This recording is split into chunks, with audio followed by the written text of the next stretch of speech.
Hey guys, and welcome to Ozzie Reviews, and welcome to this month's Q&A, which is the first one for 2018.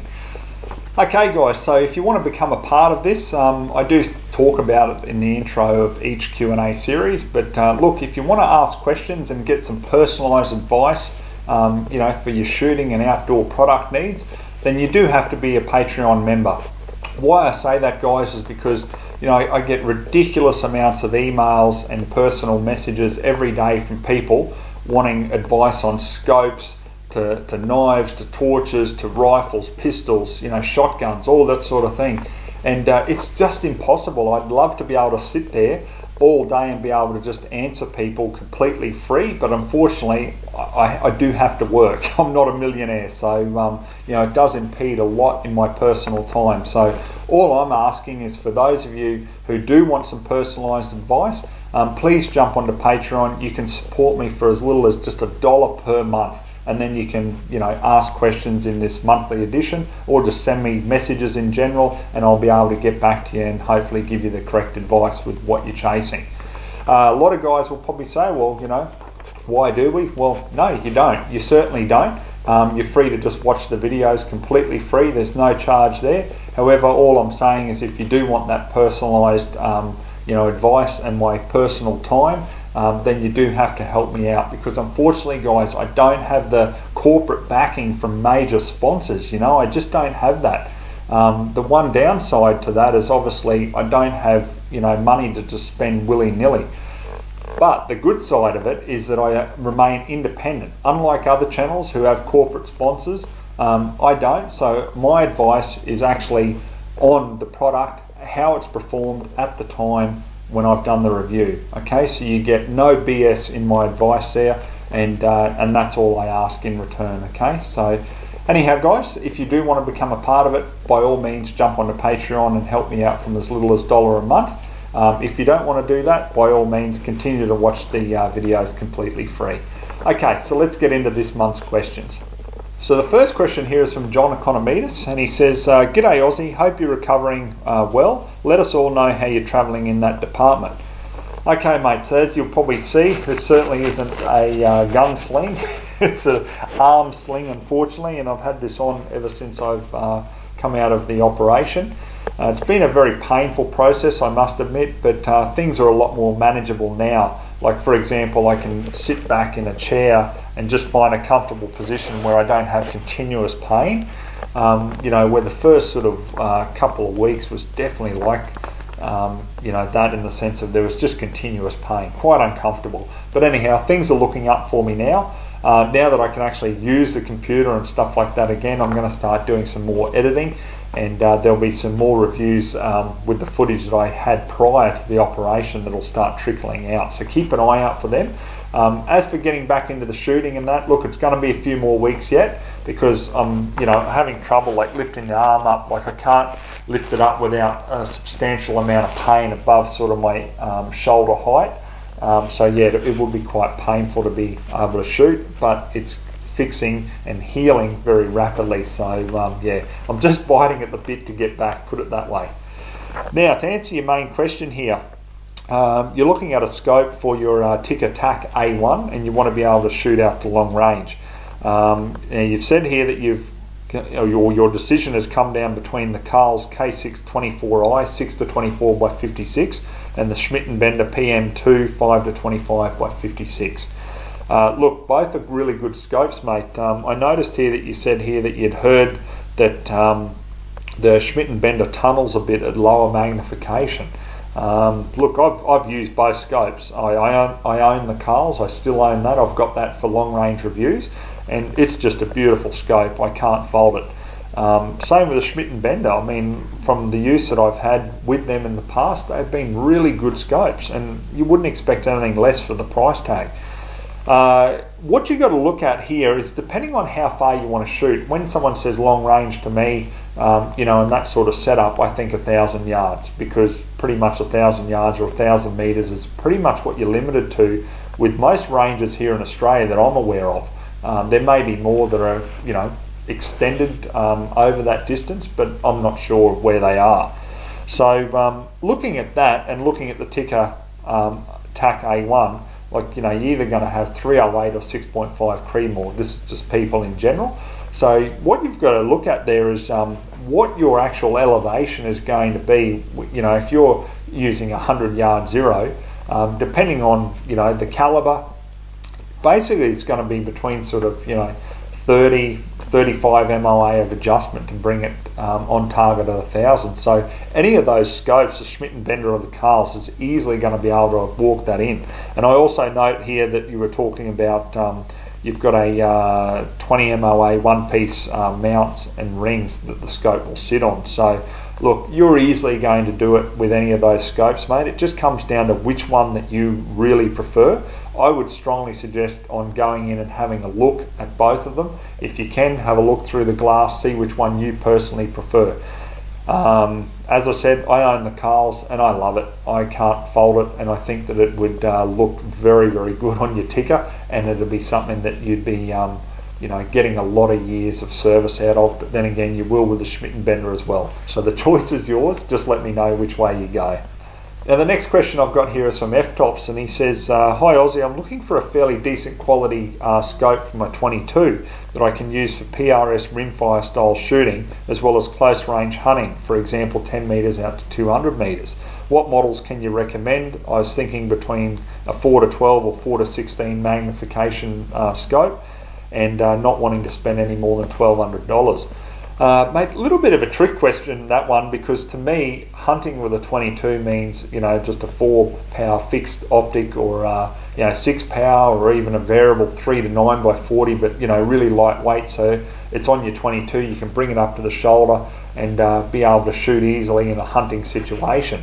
But I know a lot of people, like to have heavier setups where they want to, just lie prone or shoot off the back of a ute or something like that. So the thing that you've got to take into consideration is you drop there at 200, okay, and that'll very much depend on which scope you go for.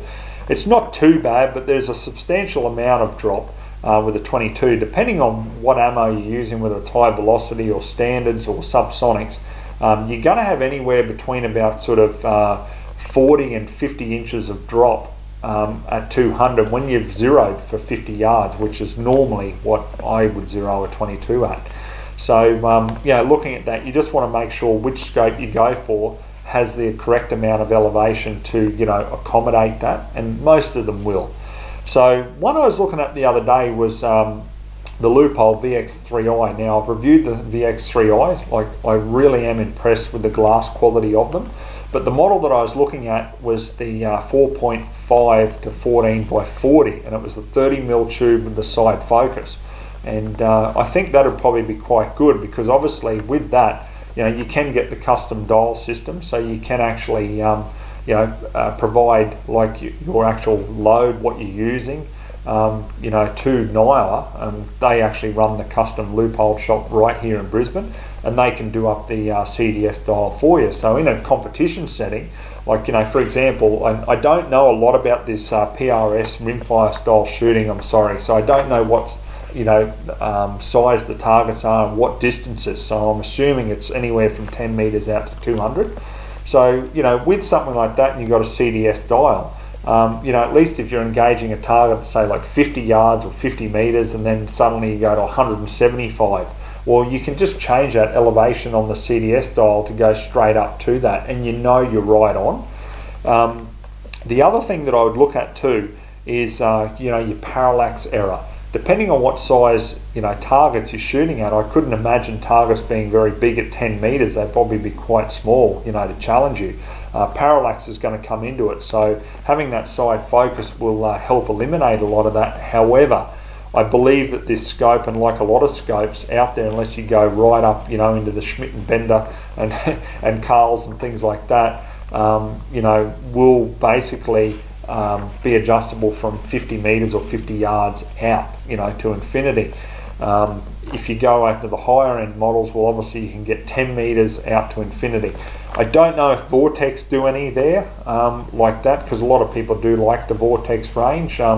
But with the Loophole one, like this one in particular, keep in mind, because the Loophole custom shop is right here in Brisbane, you can actually send your scope to them, and they can change the parallax setting on it. So if you want to change that, to adjust from 10 meters out to, whatever distance, then they can do it, or they should be able to do it anyway.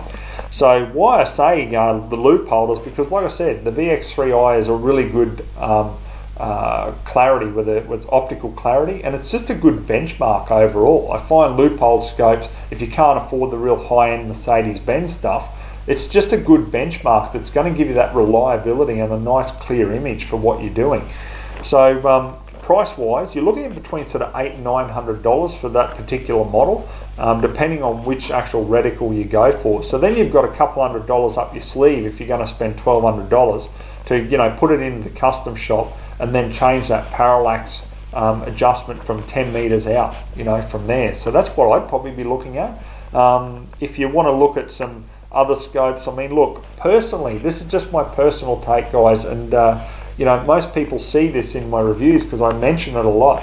Like I'll review scopes made in China, I'll review scopes, made in the Philippines, but do I trust my life on them, basically? Like, in other words, I have a lifetime of quality use without something going wrong with them? I just don't.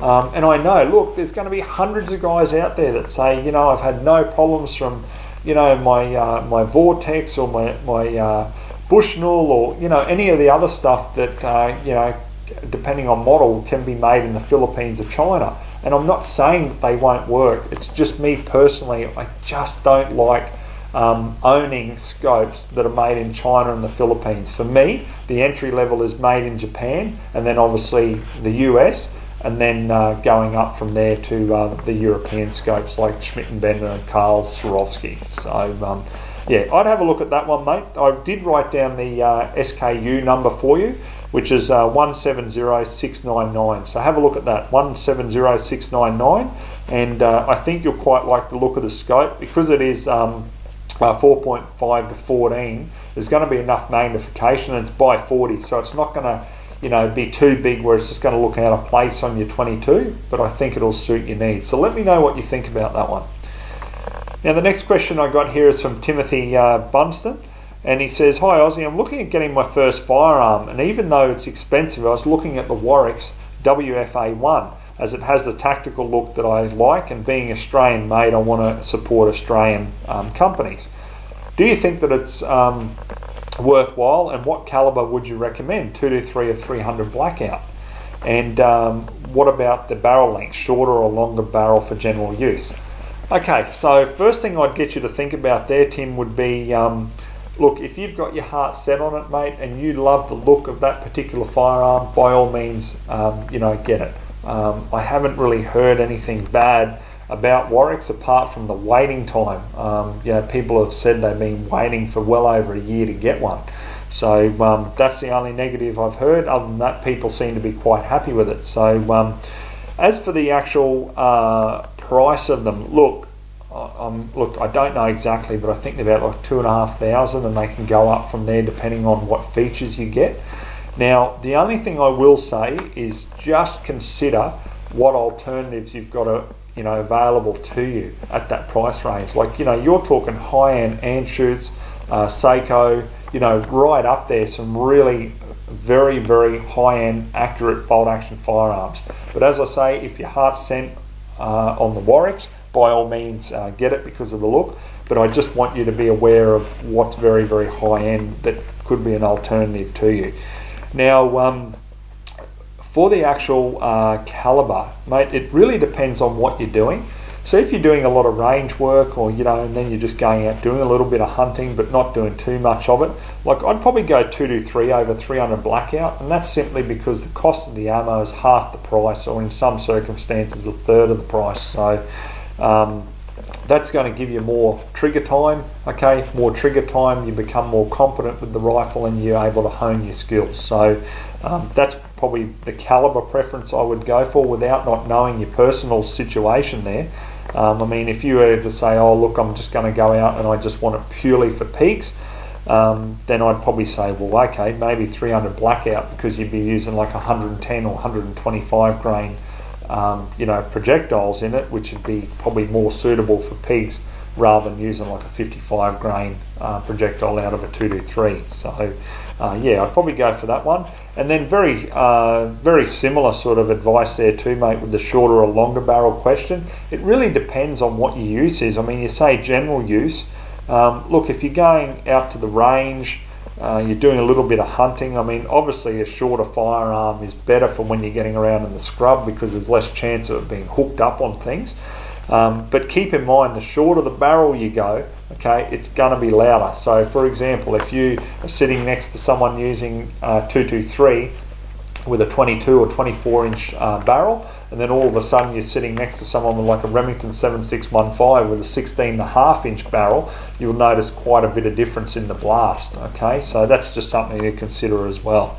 So yeah, a couple of options available to you there. So yeah, I hope that helps.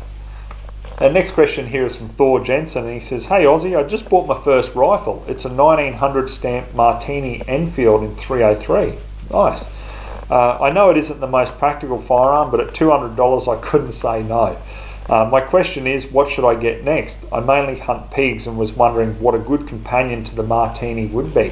I know that everyone needs a good 22 LR, but I'm leaning towards getting a 12 gauge shotty first and then a 22 LR. What are your thoughts? For the shotgun, I was thinking of getting a Hucklow side-by-side coach gun. I love the look of the blued steel, walnut, external hammers and case hardening. But as for the 22, I have no clue which brand to go with. Cheers Ozzie, keep up the good work." Mate, look, if that shotgun takes your fancy, I would definitely go for it because, you know, unfortunately, you know, for a lot of people, looks are a big thing, and that's just us as human beings. We like, you know, what we own to appeal to us. So, you know, if that's what you really like, mate, it doesn't matter what I think looks better or what someone else thinks looks better. It's you that's got to be happy with that firearm, and if it looks really good, you know, that's the first step on, you know, being happy with the purchase. So, by all means, I'd say go for that. If you're going for pigs, look, the only other option, I mean, but it'd be a lot more expensive, would be like the ACR3, but in the short and like 20-inch version, so that obviously you can get around the scrub with that, and then you'd have, you know, 3 shots up your sleeve instead of just 2 shots. But either way, I mean, look, you've already said that you like the side-by-side, so I'd probably say go for that. I don't know about that brand off the top of my head, whether they've got fixed chokes or they've got interchangeable chokes. But either way, I'd just have a look at that and see what options are available, because obviously you can use like a combination of, say, like a solid through like a modified choke, and then you know, some double-aught buck through like the full choke or something like that, you know, where you've got a nice combination for chasing pigs. So for the 22, mate, look, depends on what you're going to be using it for. Obviously you're not going to be using it to chase pigs, but you'll probably have it when you're out hunting, so you want something that's going to really take the knocks in the field. You know, one of the rifles that I still own to this day that I love using is the Ruger American in 22. I've still got it. I've actually taken the scope and rings off it, and I just simply use open sights. Just whether I'm just having a bit of plinking fun on the farm, or I'm taking it out, you know, just as a knockabout rifle. It's great, you know. I just find for the price, you just can't go wrong with them. I've heard a handful of people that haven't been happy with theirs, but look, I've had mine for a couple of years now. I haven't replaced anything on it. I sort of treat it badly, I hate to say. You know, I don't take as much care with it because, I mean, I got it when the exchange rate was on parity and it cost me $390. I think nowadays are about, I think high fours, early $500 mark, because depending on what model you get. So look, still, it's a very, very affordable 22. So I'd probably say, look, get one of them, because, you know, you can get higher capacity magazines for them, and they're just so reliable. I really, really like them. So have a look at that, and then look, if it doesn't suit you, well, obviously, you know, in Queensland you can go in with the like for like, so you can like for like it at a dealer for a different 22, you know, and pay the difference. So that's what I'd be looking at, mate, anyway. Now the next question here is from Mike Ryan. He says, "Hey Ozzie, can you clear up some of the myths surrounding about police inspections on what they can and can't do at your home? Are they allowed to just turn up unannounced and demand to be let in for an inspection? In your experience and from what you've heard, how often can a typical firearm owner expect an inspection?" By the way, I'm in Victoria, and this probably applies to most states. Thanks. Well, Mike, no, I don't think it does, mate. I think it's different from state to state from my understanding with it. I can only talk about my experiences as a licensed shooter here in Queensland, and the normal procedure here is you'll be given 48 hours notice. So what will happen is the local police will phone you up and make a mutual inspection time, to do that inspection. So pretty straightforward. Heard a variety of different outcomes in the sense of police being fantastic, to police just being rude, to police not knowing what they're looking at, others being into firearms. Look, at the end of the day, they're human beings too, so obviously they're going to be different from person to person. So as for turning up unannounced, look, I've heard stories about that, but not here in Queensland. Look, I could be wrong. I'm happy for other people to correct me there, but here in Queensland, from my understanding, the only way they can turn up unannounced like that is, one, if they've got a search warrant to come in, or two, you've got a collector's license, or you've got a dealer's license or an armourer's license or something like that, then they can come in and inspect the firearms held under that license without notice. So yeah, look, I'm sorry I can't help you for Victoria, mate, because look, I'm not a solicitor, so I really aren't up to speed on the laws in a state, but that's what happens here in Queensland anyway. Now the last question I've got here is from Edward Gate, and he says, "Hi Ozzie, I'm looking at getting some steel targets, probably smaller than 380 millimeters. Do you have any good recommendations for someone on a smallish budget? Cheers."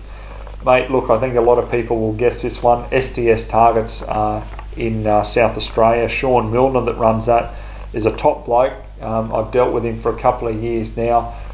He makes the targets himself. He's a shooter, just like you, just like I am. So he knows what needs to go into the targets, and he's more about quality rather than making profit. Obviously, he's got to make profit to turn over his business, but he is focused on the quality of the targets. Like the steel is Australian-made steel. Obviously, the targets are made in Australia on top of that. And on top of that, again, great customer service, because I've had friends that I've recommended go to him, and at times they might have needed a replacement part or something like that, and he's been only too happy to help them. Really good. So check him out, STS Targets, and I'm sure that he'll be able to sort you out there. Okay guys, so that's it for this month's Q&A. So I hope you enjoyed listening to those questions and also the answers. So till next month, we'll catch you then.